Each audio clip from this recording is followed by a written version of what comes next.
I found that nothing in life is worthwhile unless you take risks. Nothing. Nelson Mandela said, "There is no passion to be found playing small and settling for a life that's less than the one you're capable of living." Now, I'm sure in your experiences in school and applying to college and picking your major and deciding what you want to do with life, I'm sure people have told you to make sure you have something to fall back on. Make sure you got something to fall back on, honey. But I never understood that concept, having something to fall back on.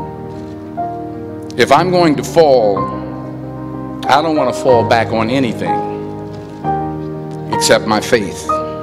I want to fall forward. I figure at least this way I'll see what I'm going to hit. Fall forward. Thomas Edison conducted 1,000 failed experiments. The 1,001st was the light bulb. Fall forward. Every failed experiment is one step closer to success. You've got to take risks, and I'm sure you've probably heard that before, but I want to talk to you about why that's so important. I got 3 reasons, and first, you will fail at some point in your life. Accept it. You will lose. You will embarrass yourself. You will suck at something. Embrace it, because it's inevitable. And I should know.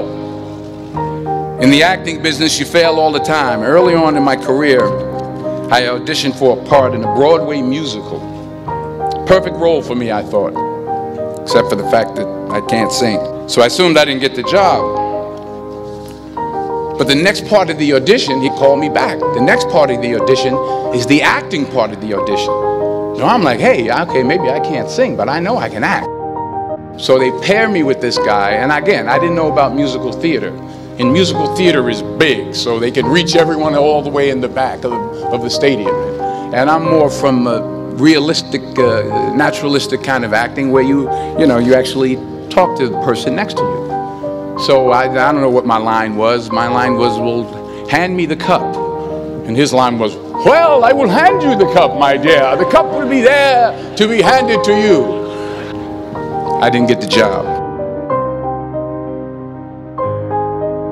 But here's the thing. I didn't quit. I didn't fall back. I walked out of there to prepare for the next audition, and the next audition, and the next audition. I prayed. I prayed. And I prayed. But I continued to fail, and fail, and fail. But it didn't matter, because you know what? There's an old saying, you hang around the barbershop long enough, sooner or later you're going to get a haircut. So you will catch a break, and I did catch a break.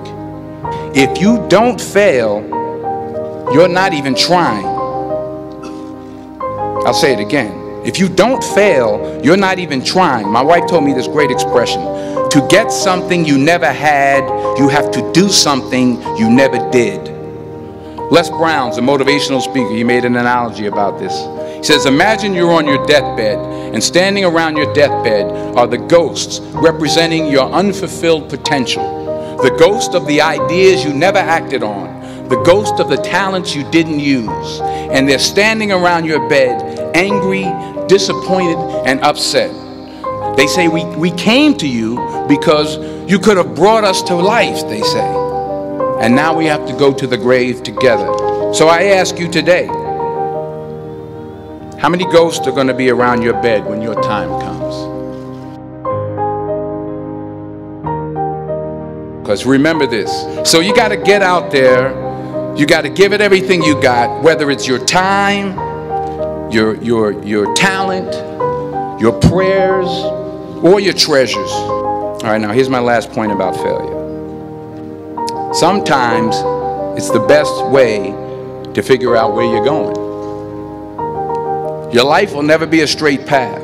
I began at Fordham University as a pre-med student. Took a course called cardiac morphogenesis. I couldn't read it, I couldn't say it, I sure couldn't pass it. So then I decided to go into pre-law, then journalism. I was a 1.8 GPA, and the university very politely suggested that it might be better to take some time off.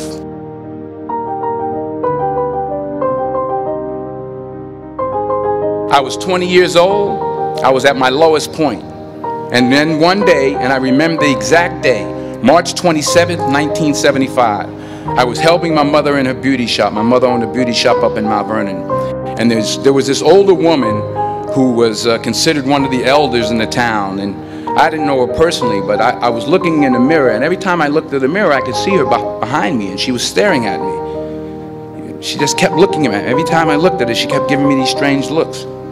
So she finally took the dryer off her head and she said, "Young boy, I have a prophecy, a spiritual prophecy." She said, "You are going to travel the world and speak to millions of people." But maybe she was on to something, because later that summer, while working as a counselor at a YMCA camp in Connecticut, we put on a talent show for the campers. And after the show, another counselor came up to me and asked, "Have you ever thought about acting? You're good at that." So when I got back to Fordham that fall, I got in and I changed my major once again for the last time. And in the years that followed, just as that woman prophesied, I have traveled the world and I have spoken to millions of people through my movies. To not only take risks, but to be open to life, to accept new views, and to be open to new opinions. Because the chances you take, the people you meet, the people you love, the faith that you have, that's what's going to define you. Never be discouraged. Never hold back. Give everything you got. And when you fall throughout life, and remember this, fall forward.